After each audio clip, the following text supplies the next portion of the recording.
At the 2022 World Cup, Japan pulled off a stunning 2-1 upset over a heavily favored German side, proving they could punch far above their weight. Days later, they proved it was a reproducible skill. They dismantled Spain on the exact same global stage, finishing top of a brutally difficult group.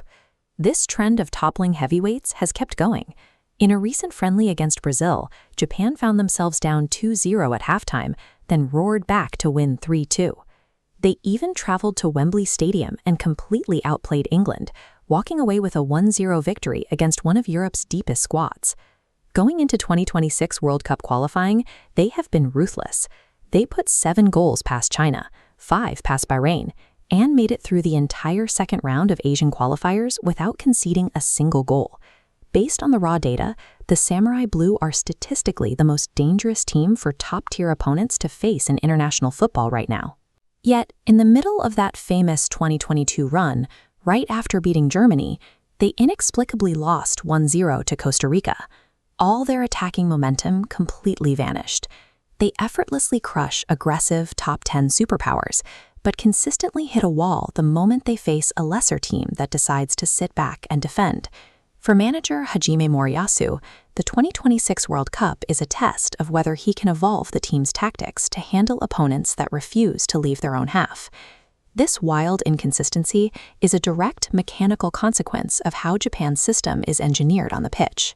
The current squad is heavily driven by players hardened in Europe's top leagues.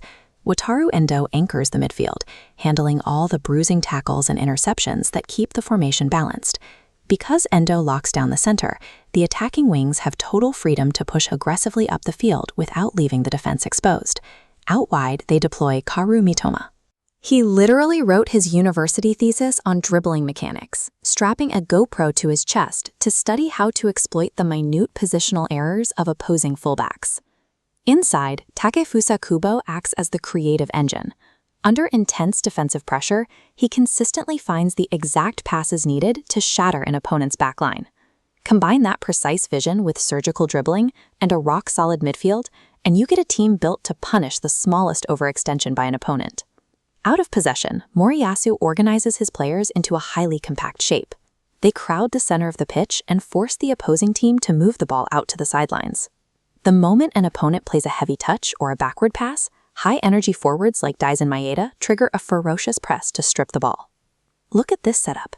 The instant Japan wins the ball back, they strike. They launch forward with numerical advantages before the opponent has time to retreat. But for this counterattack to work, the opponent must attack first, leaving open space behind their defense. When they face a team like Costa Rica playing a low block, meaning the opponent refuses to attack and keeps all their players packed near their own goal, Japan is forced into slow possession, which completely neutralizes their primary weapon.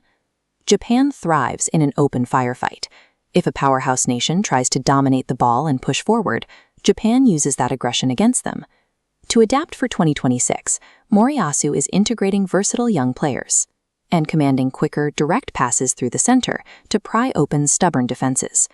This evolution starts in goal with Sion Suzuki. His comfort with the ball at his feet allows Japan to confidently build attacks from the back, even when facing high pressure. Their group draw for 2026 offers a fascinating test. The Netherlands are expected to dominate the ball, which falls perfectly into Japan's transition trap. The real danger lies with Tunisia and Sweden.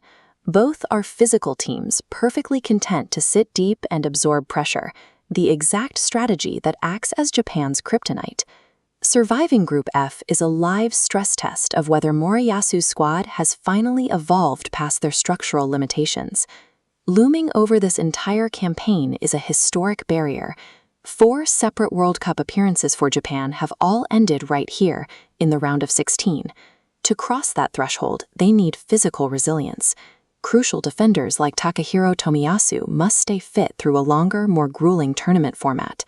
Mentally, they have to retain their aggressive identity even in frustrating moments when an underdog opponent forces them to control the pace of the game. The Japan Football Association has spent years methodically developing players who are tactically elite and technically gifted. The fans know this group represents the culmination of that work. If this squad can effectively break through those deep, stubborn defensive lines, They will move beyond the round of 16 and prove they belong among the world's elite.